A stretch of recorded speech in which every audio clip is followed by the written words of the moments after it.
Today we have two bills before the committee. The first is Senate Bill 47. Senator Pappas, I believe you have an amendment to your bill. Thank you, Madam Chair. I have the A5 amendment. Okay, would you like to present the bill with the amendments? Yes, I can tell you briefly about the amendment. Okay. That what the amendment basically does is reduce redundancies. As I was looking at the bill when we were in Judiciary Committee and reading it over, and I hadn't spent enough time with it before that, we got the language from another state, but I realized that it was kind of repetitive. So I went through it and decided to delete some of the provisions that I thought were not essential. All right, thank you. Senator Prince, would you move the A5 amendment? Senator Prince is moving the A5 amendment. All in favor, say aye. Aye. Opposed? Amendment is adopted. Senator Pappas, to your bill. Thank you, Madam Chair, members. What's before you, Senate Bill 47, is a resolution memorializing Congress to resolve that the requirements have been met to ratify the ERA, and it shall be known as the 28th Amendment to the Constitution. The Equal Protection Clause of the 14th Amendment has never been interpreted to guarantee equal rights in the same way as an Equal Rights Amendment will do. Only since 1971 has the 14th Amendment been applied to sex discrimination. Yet in spite of that, when Supreme Court Justice Antonin Scalia voted against the Lilly Ledbetter Act, he declared that the U.S. Constitution does not prohibit discrimination on the basis of sex. That's why we need the ERA. Currently, women too often are trapped into jobs that are typically paid less than jobs in industry which are male-dominated. Roughly 2/3 of minimum wage earners, essential workers, and seniors living below the poverty level are women. That's why we need the ERA. Racial disparities persist.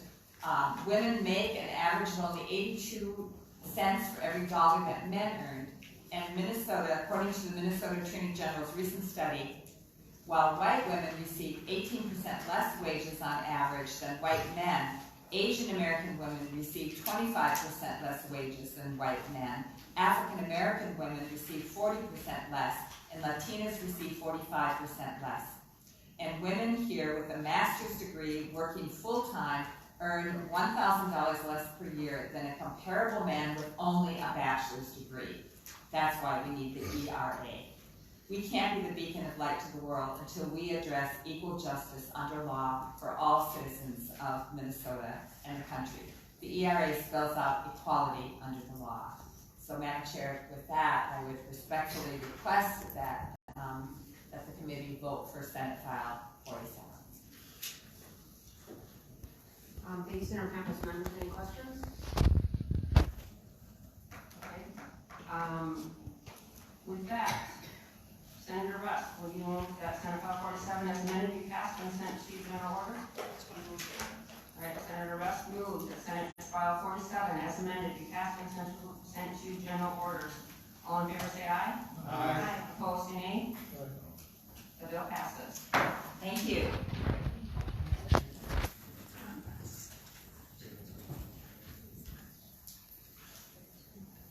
Next, we have Senate File 37. Senator Klinich, to your bill. Thank you, Madam Chair. Members, this is a constitutional amendment suggestion for equality under the law. Without the Equal Rights Amendment, women, as we've heard and as you all know, have historically and regularly, and even men, have had to fight long, expensive, and difficult legal battles in an effort to prove their rights are equal to those of the other sex or gender.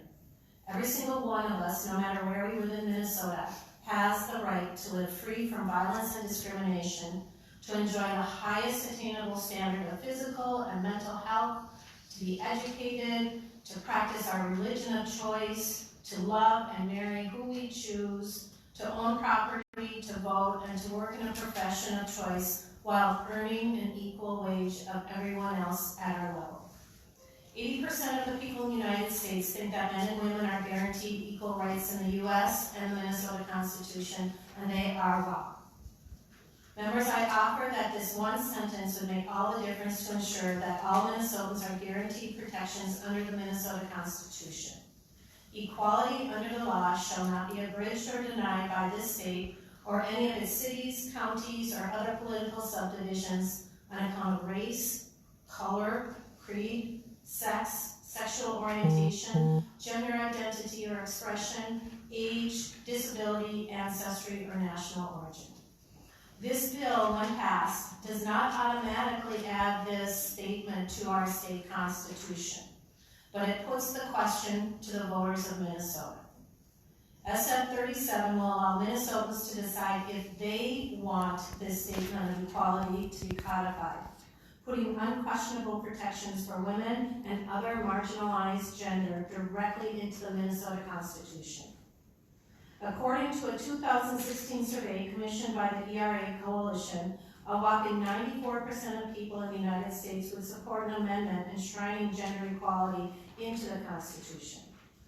When the Equal Rights Amendment was passed by Congress in 1972, it was a culmination of a fight that had already lasted 4 decades, and as a number of women here in the room today, they have been fighting for decades as well.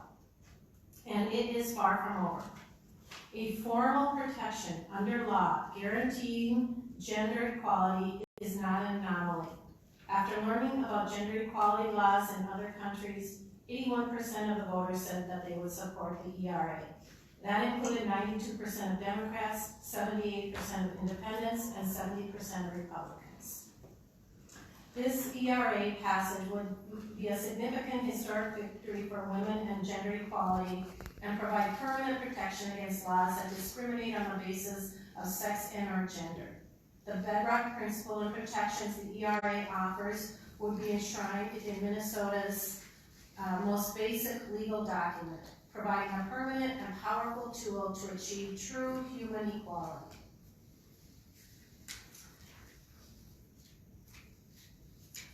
And so, members, with that, I would ask for your support in moving the Senate File 37 on to ensure that we have this statement of equality in our state constitution decided by the people.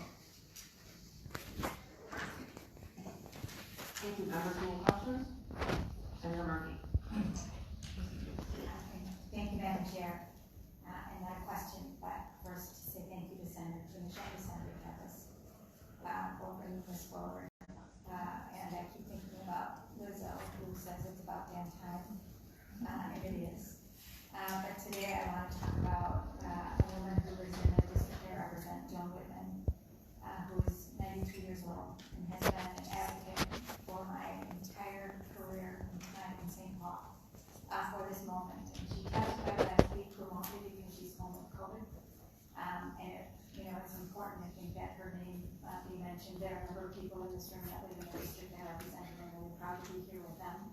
But Joan has been fierce.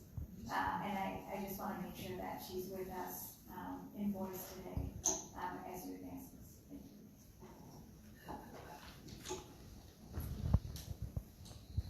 Any other discussion? Madam Chair, thank you very much, and thank you, Senator Kunesh, for bringing this forward as well.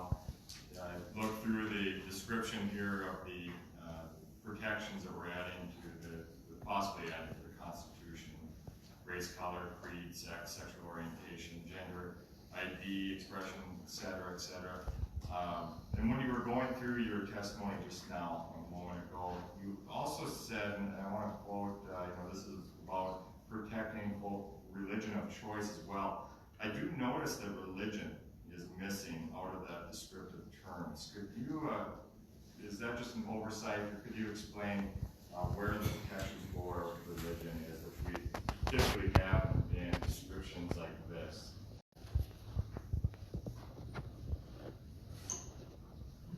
Sorry, Senator Kunesh. Thank you, Madam Chair. Yes, and Senator, as we discussed just before we started here, when you asked about that, religion is an important word, and we recognize that. And I believe the reason that I prefer the choice of word creed is because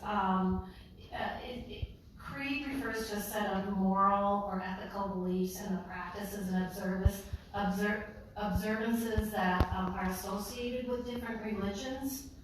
But with the word creed, we have a broader acceptance of those different faith beliefs that might not fall under the definition of belief, of religion.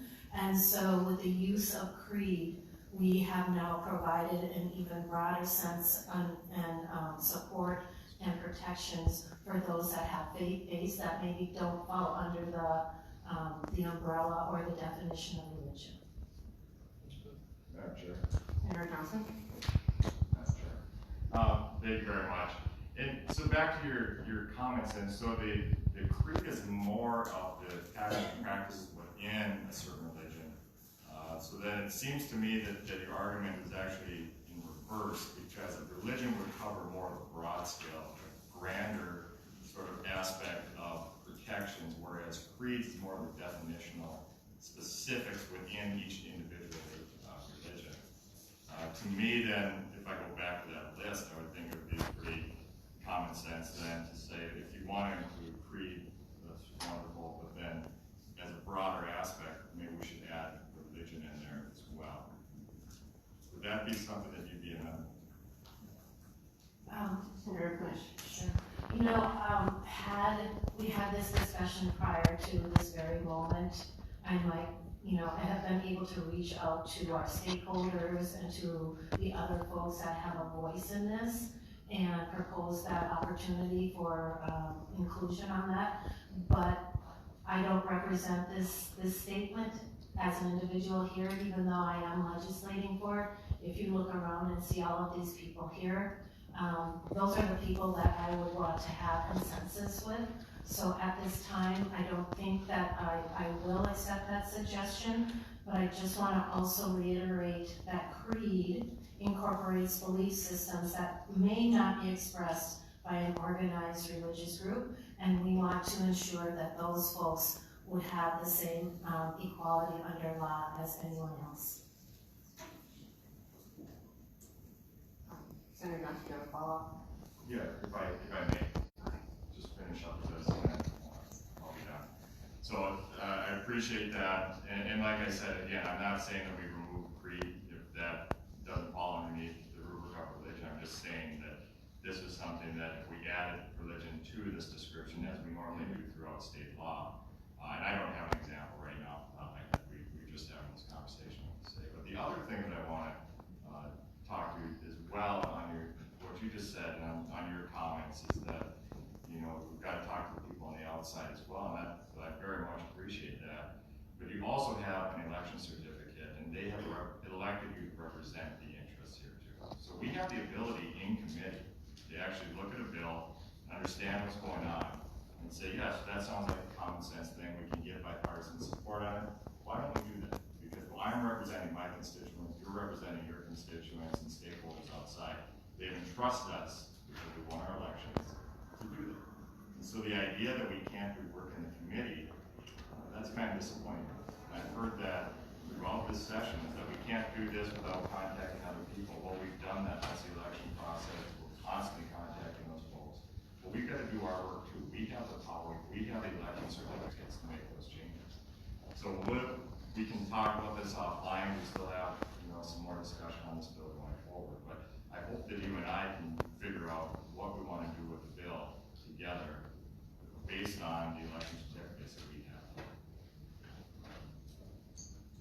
Senator Russ? Thank you. Madam Chair, Senator Kunesh.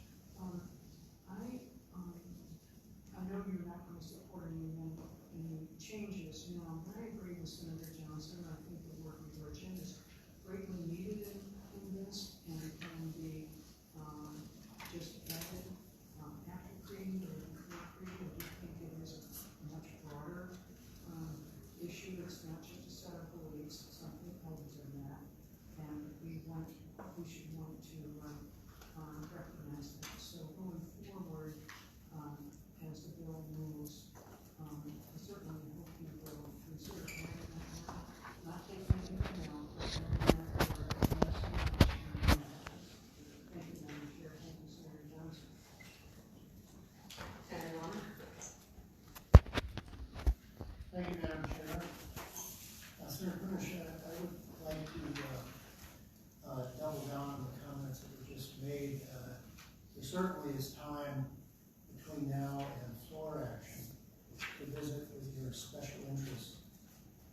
order to get a reaction from them regarding the inclusion of the word religion.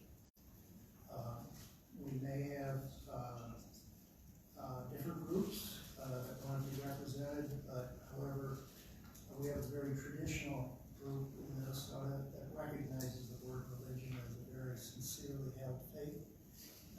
And quite honestly, I can't imagine a statement regarding human rights and protection of those rights without the word religion.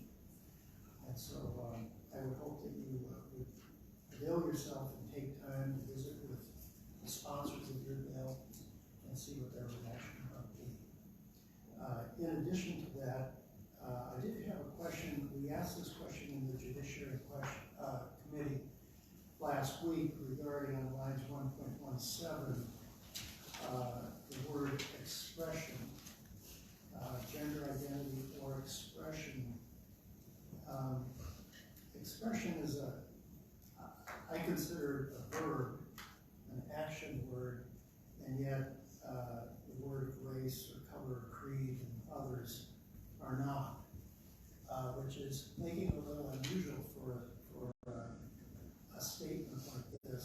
So could you please explain your interpretation of what expression would curtail? What would it, maybe give me an example of why that word needs to be placed into this type of a document? Sure. Senator Knight. Sure. So just so that everybody here has the context of the sentence, I'm going to take out everything except that. Shall the Minnesota Constitution be amended by adding a specific guarantee that equality of rights under the law shall not be denied or abridged by this state or any of its cities, councils, or political divisions on account of gender identity or expression. So that a person that is expressing their gender identity, whether it's through clothing or action or practice of what they are doing, that they cannot be denied equality under those reasons. Madam Chair? Senator Warren. Thank you for that, Senator Finish. I might want to use a different example. Let's say we said that entire sentence on account of race or expression, or disability or expression, or ancestry or expression. I